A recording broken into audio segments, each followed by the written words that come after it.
I'm a 33-year-old office worker, and my husband Tony is 5 years older. We've been married for 7 years, but currently I'm living with my mother due to some circumstances. You might wonder how I ended up in this situation. Well, let's go back a few years. Tony and I decided to build a house together. At that time, Tony had just switched jobs, and we didn't have much money saved up. His previous job at a big company was tough on him. He faced harassment from his boss, which made him lose sleep and eventually become unable to work. He tried taking a break and seeing a psychiatrist, but it didn't help much, so he had to quit. For a while, we managed on my income alone. After 2 months of being unemployed, Tony started feeling better. He ate and slept well again, and his psychiatrist was pleased with his progress. It was a relief to see him back to his old self. He started looking for a new job, but it wasn't easy because of his previous resignation due to mental health issues. Eventually, he found a job at a smaller company, although it paid less than his previous one. Still, he was happy to be working again, and it was in a field he liked. We wanted to have kids, but with the uncertainty of Tony's job situation and our financial stability, we decided to put that on hold. Then, a new challenge arose. My mother, Karen, had a traffic accident and became paralyzed, needing to use a wheelchair. Since my dad passed away when I was in middle school, Karen had been living alone in our old family home, which wasn't suitable for her condition. Tony suggested we all live together, which surprised both me and my mom, but I appreciated his kindness. Despite Tony's recent job change, we decided to apply for a mortgage to buy a house suitable for all of us. It was tough to get approved because Tony hadn't been at his new job for long. But we didn't give up. We kept trying, and eventually, after exploring different options, we succeeded in getting the loan approved. We finally decided to buy our own home. It's been a dream of mine to live in a cozy place, with wooden beams on the ceiling, custom storage, and a kitchen that fits my height perfectly. We wanted a spacious, wheelchair-friendly, single-story house, and we were excited for it to be finished. We visited the construction site often, eagerly awaiting its completion. When it was done, we were thrilled. The house even had a big yard where my mom, who's been feeling hesitant to go out since her accident, could enjoy the sun. But there was one problem. The land where we built our house was a gift from Tony's grandfather, who loved him dearly. Sadly, he got diagnosed with cancer, and he decided to divide his assets among his family. Tony got the biggest plot of land, but it was just a short walk from his family's home. When we told them my mom would be moving in with us, Tony's sister and mother weren't happy. They made hurtful comments, saying awful things about me and my mom. But Tony stood up for us, saying it was his grandfather's wish for us to have the land. Tony's family can be really mean sometimes, but Tony himself is kind-hearted. He always says he learned from their bad behavior. To me, he's like a beautiful flower growing from mud. Tony's grandfather also gave land to Tony's sister, although smaller, but it came with a parking lot that brings in good income. I would have preferred that, but I'm grateful for what we received. Thanks to Tony's grandfather, we could build our house without worrying about the land cost. It made a huge difference when getting a loan. After the house was finished, we invited Tony's family over. During construction, we found out that Tony's family had been visiting the house without our permission. They showed up late, with no apology, claiming it was kind of like their house too because of Tony's grandfather's connection. They even walked in with muddy shoes, ignoring the slippers we provided. The atmosphere was tense from the start, and they came empty-handed. They toured the rooms, and when they saw my mom's spacious room, my mother-in-law declared she wanted to live there. Then, she made insensitive comments to my mom about her accident, implying it was a stroke of luck to move from her old place to our nice house. I was furious, but before I could say anything, Tony spoke up. He called out their rude behavior, demanding an apology. Instead of apologizing, they turned on us, accusing Tony of being arrogant for standing up to them. They even insulted me, calling me a jinx. Tony didn't back down. He firmly confronted them, refusing to tolerate their disrespect. They looked frustrated, but Tony stood his ground. As the tense situation unfolded, my mother, who had been silently observing, apologized with a regretful expression.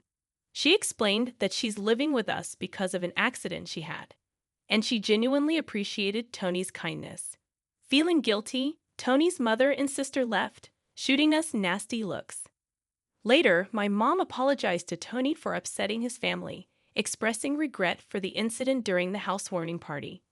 Tony, being the compassionate person he is, apologized back, acknowledging their lack of decency. Despite the rough start, my mom felt grateful to be living with us. 4 months passed, and we started settling into our new home. My mom began to smile more, and our neighbors, who knew Tony since childhood, were kind to us. But then, I received a call at work. Tony had collapsed at work. Rushing to the hospital, I hoped for the best. But the sight of Tony hooked up to tubes shattered me. The doctor's grim prognosis left me numb. Despite my prayers, Tony didn't make it. He passed away suddenly. In my state of shock, my mother and sister-in-law showed up, hurling accusations at me. They insinuated that I had something to do with Tony's death, calling me a jinx like my mom. I was too devastated to respond. My mom arrived distraught, and seeing her tears finally allowed me to cry too. Amidst our grief, Tony's mother declared she never wanted to see us again, blaming me for her son's death. With heavy hearts, we arranged Tony's funeral, mourning the loss of a beloved husband and son. We went to the funeral home, still in disbelief over Tony's sudden death from a subarachnoid hemorrhage. He had seemed perfectly fine that morning. When I informed my mother-in-law about the funeral schedule, she surprised me by saying she wouldn't attend because Tony always sided with us. She also mentioned her daughter wouldn't come either. At the viewing, many of Tony's colleagues and friends showed up, but neither my mother nor my sister-in-law and her husband were there. It was shocking, but it seemed to fit their character. Still, many people attended the funeral, showing how much Tony was loved. It was comforting to spend time with those who genuinely missed him. After Tony's death, I received an inappropriate email from my mother-in-law, asking about the life insurance money. I ignored it, unable to deal with such matters. When we returned home, we noticed a light on in the house, despite us turning everything off before leaving. Entering cautiously, we found my sister-in-law and her husband there, claiming they were taking over the house. They had sold our belongings and replaced them with their own, considering our things bad luck since Tony had used them. Their callousness stunned us. They even casually mentioned selling our belongings and seemed unfazed by our shock and anger. My mom and I were speechless, unable to comprehend their audacity. I called the resale company, explaining the situation, and they agreed to treat the items as stolen and return them. After this betrayal, I wanted nothing to do with Tony's family anymore. As I grappled with my emotions about staying in the house filled with memories of Tony, my mother whispered to me, asking what Tony would say. Perhaps he'd suggest we leave. He always valued spending time with those who understood us, and saw dealing with certain people as a waste of time.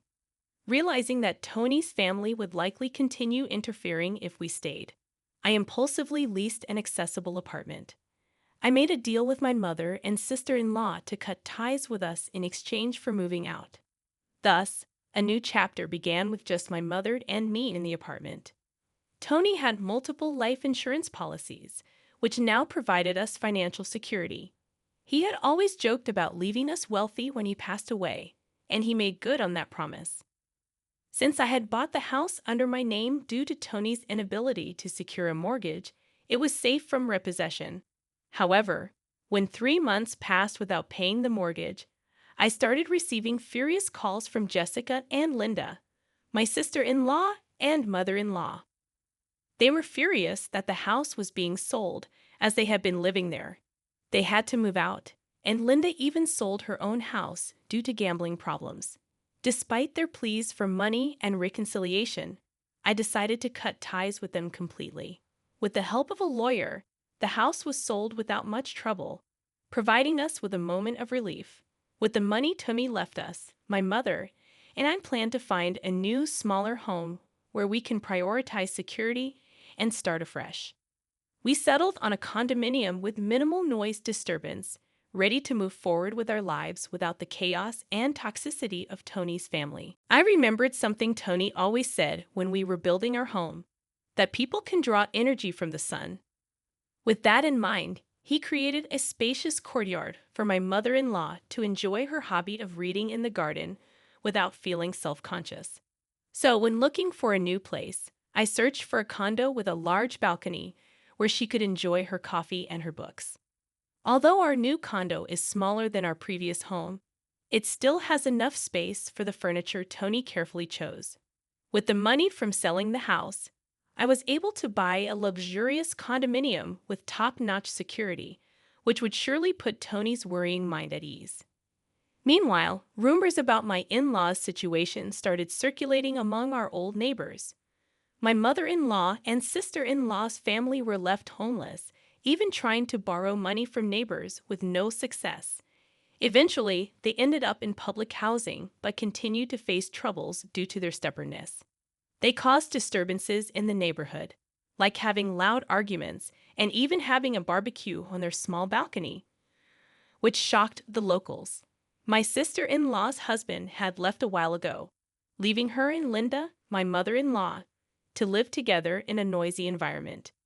In contrast, my mother and I enjoyed a peaceful life in our new home. Despite both being two-member households, the neighbors rallied together to try to get my in-laws evicted due to their disruptive behavior.